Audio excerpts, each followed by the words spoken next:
Hello, my name is Wildstag, and thank you for tuning in to another used book rant. Today I'm going to be covering this book, The Highwayman, Saga of the First King. It's an interesting copy. It's a special edition, says it's $5, $6 Canadian, New York Times best-selling author. It has a deal here, $5 mail-in rebate with the purchase of both this edition and The Ancient by April 5th, 2008. See inside for coupon and details. And there's a coupon in the back. I got this at McKay Books for $2 in 2019 or 2020, shortly before I moved out west to New Mexico.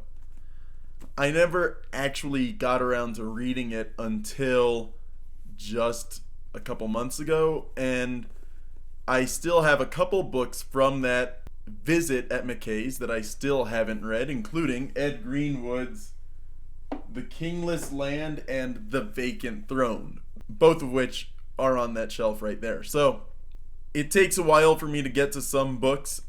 I've never read Ed Greenwood's narration before. I've read his setting details, and I've read his comments online, and he seems like an interesting setting developer. I'm not so sure about how he is as a writer with narration and dialogue. From what I understand, this book is a prequel for another of R.A. Salvatore's series. This one is from 2004. This is the first Tor edition, October 2007. It's got some tearing or some marks, perhaps from the printing on the first few pages. I don't know how easy it is to show, but it almost looks serrated in a way. I had some comments about this book in my last video, and I figure I might as well expand on those comments here.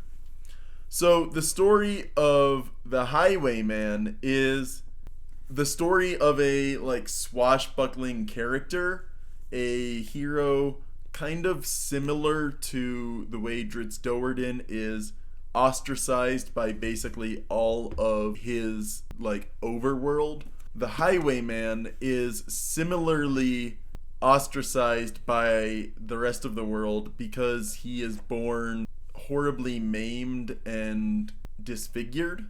The story actually opens with a young monk in a relatively young religion that focuses on providing miraculous benefits through the medium of specific stones.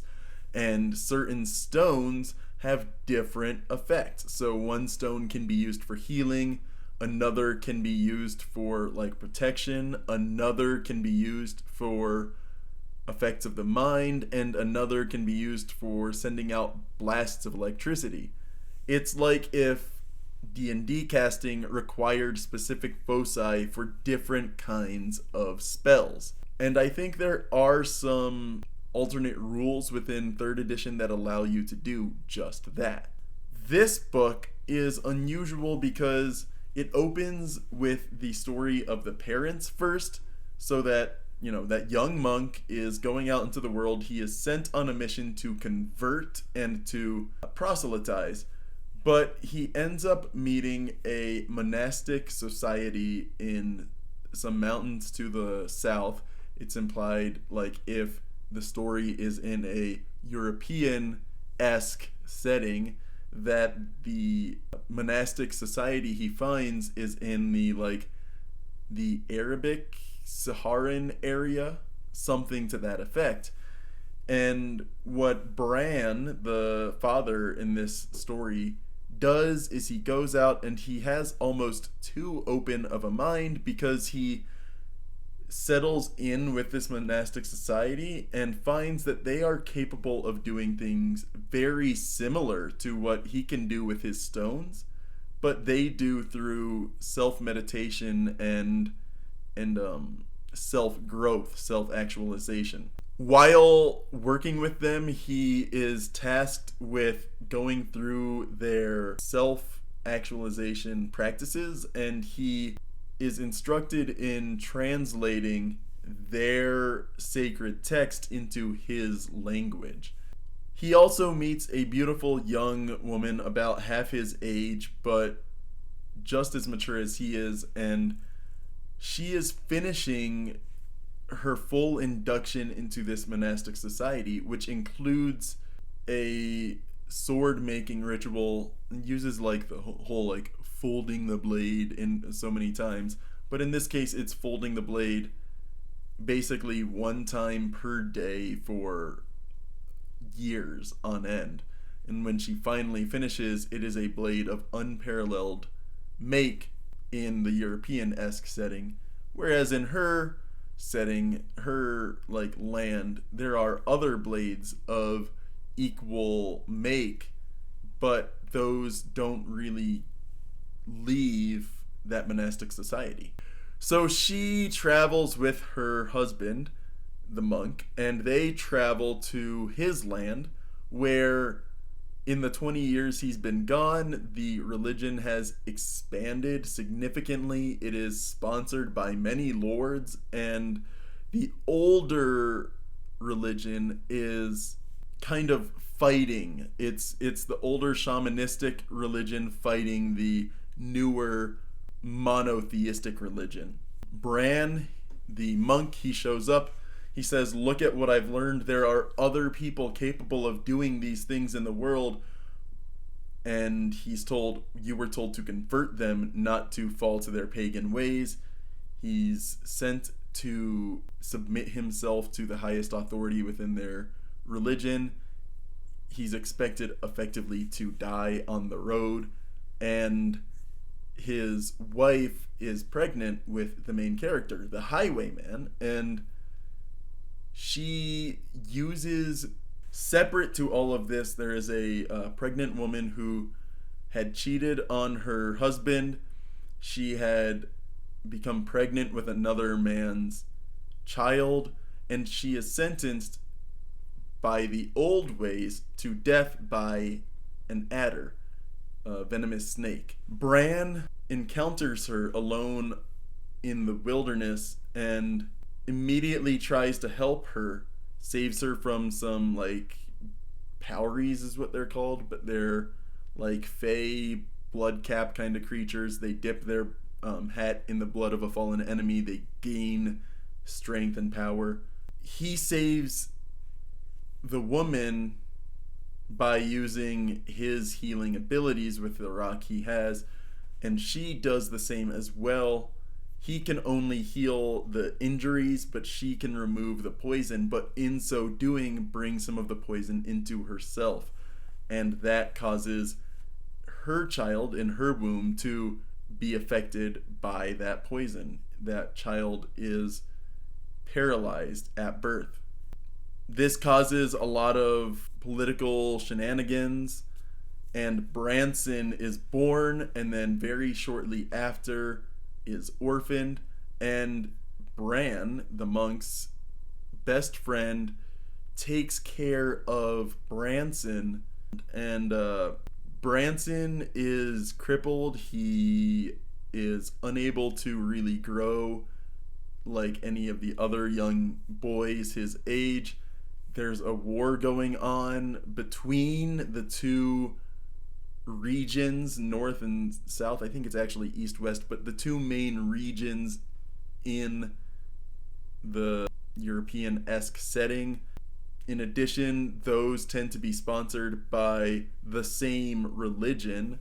Both of them are effectively saying, we are sponsored by the church, but we deserve to rule this area. So the church has to kind of take a neutral stance and only heal people from its jurisdiction instead of healing everyone like they want to.